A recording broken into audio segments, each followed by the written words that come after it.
Welcome to the Confident Color LYNX video tutorial.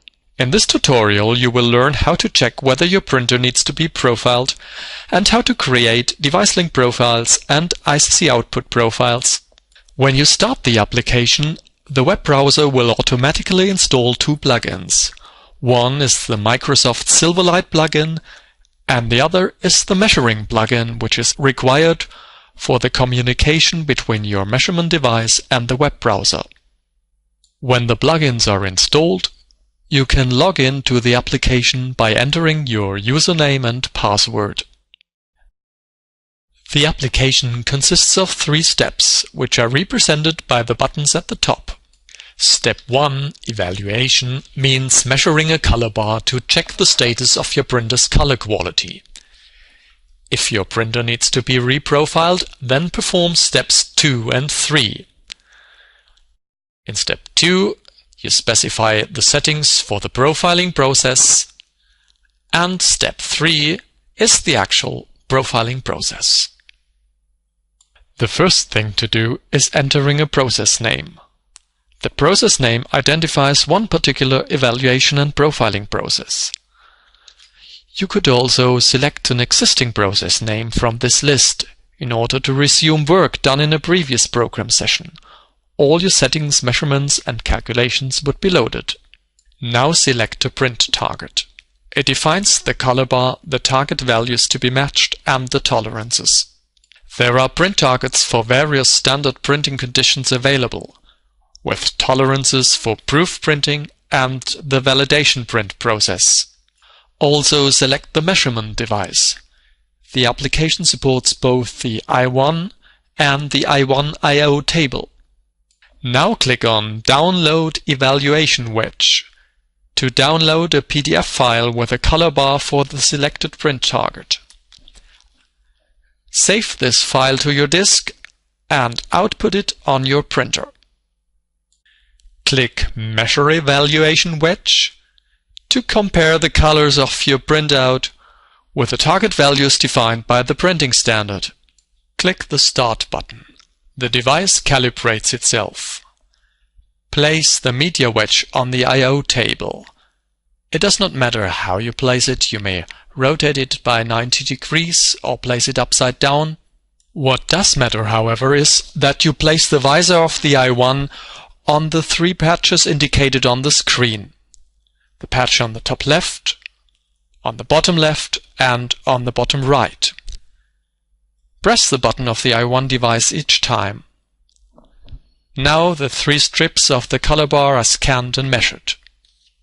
When the measurement is completed, the color patches appear on the screen.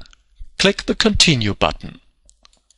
The measurement result is shown instantly. In our case, the evaluation has failed, because the deviation values are out of tolerance.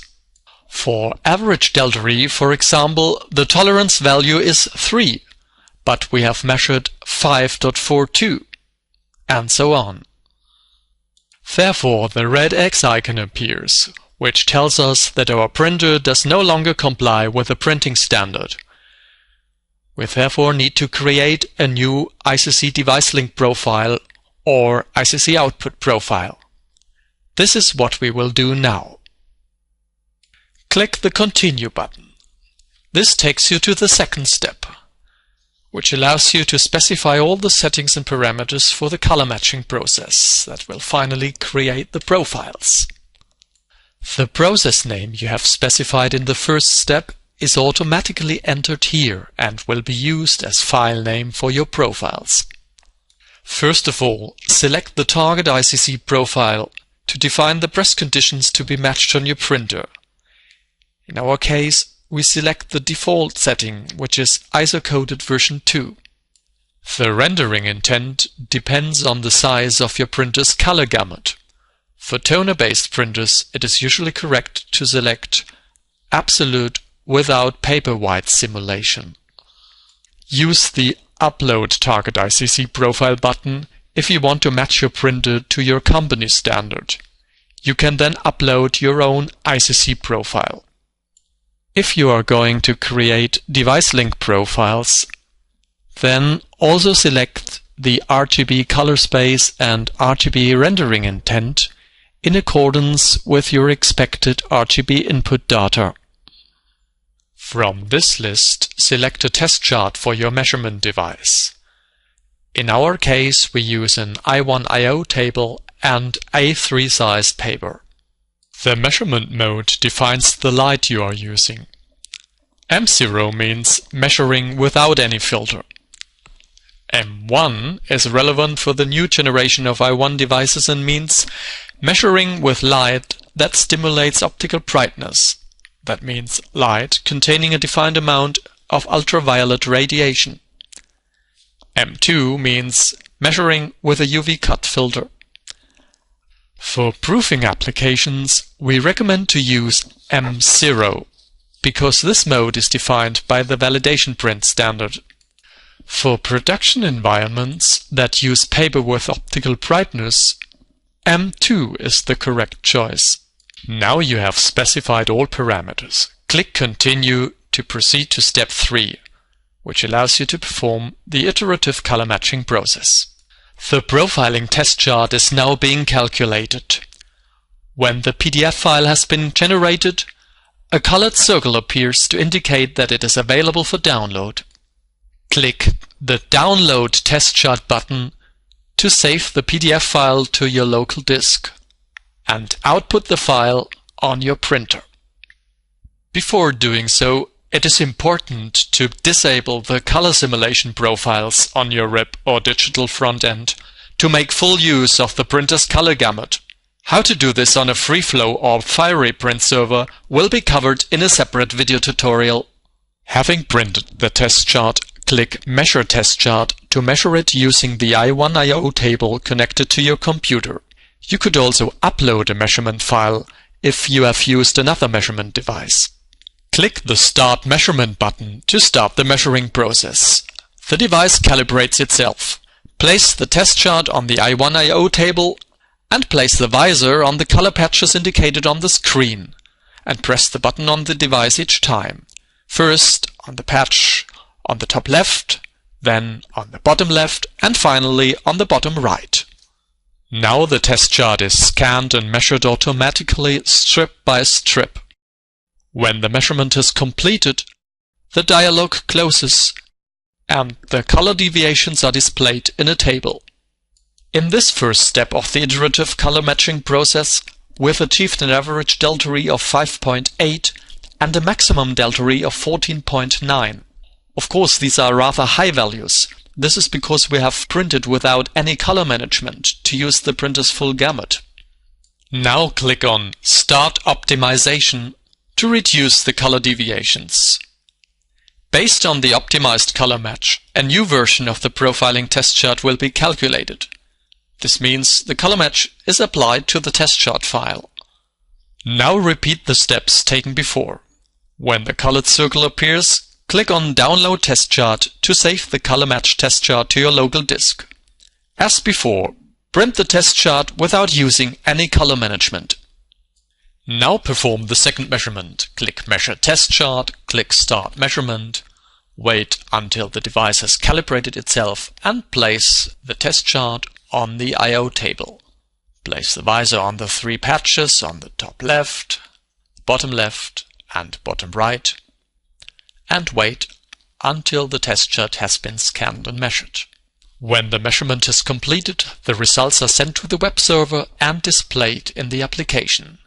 We can see that the delta values have improved. Delta E, maximum delta E, and the standard deviation have become lower. If you like, you can further reduce the color deviations by starting yet another optimization. You can do this 2 or 3 times. We do not recommend to optimize more often.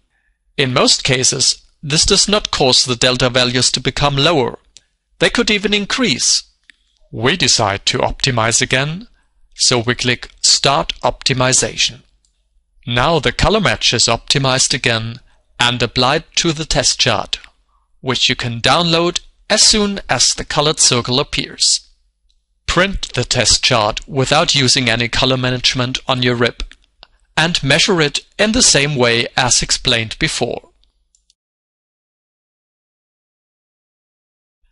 The results of this third measurement appear on the screen. Again, we have successfully reduced the color deviations.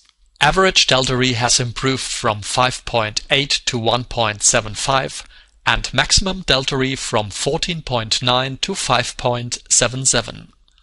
The most important value is, of course, average delta E, which should be below 3.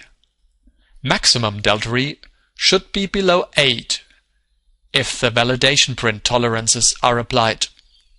If you are happy with the result, then click the Calculate Profiles button. However, in case the deviations have become worse, then click the Undo Last Iteration button to remove the last measurement. We click Calculate Profiles because these are very good values. Now the profiles are being calculated. When this has finished, 3 colored circles appear to indicate that we can now download 3 types of different profiles: a CMYK device link, an RGB device link, and an optimized ICC output profile. Save the profiles to your local disk and import them into your RIP or digital front end. Make sure to change the color management setup so that these profiles will be applied.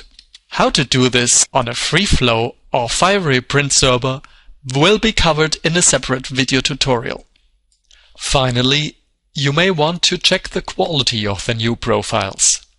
Simply go back to step 1 in our application.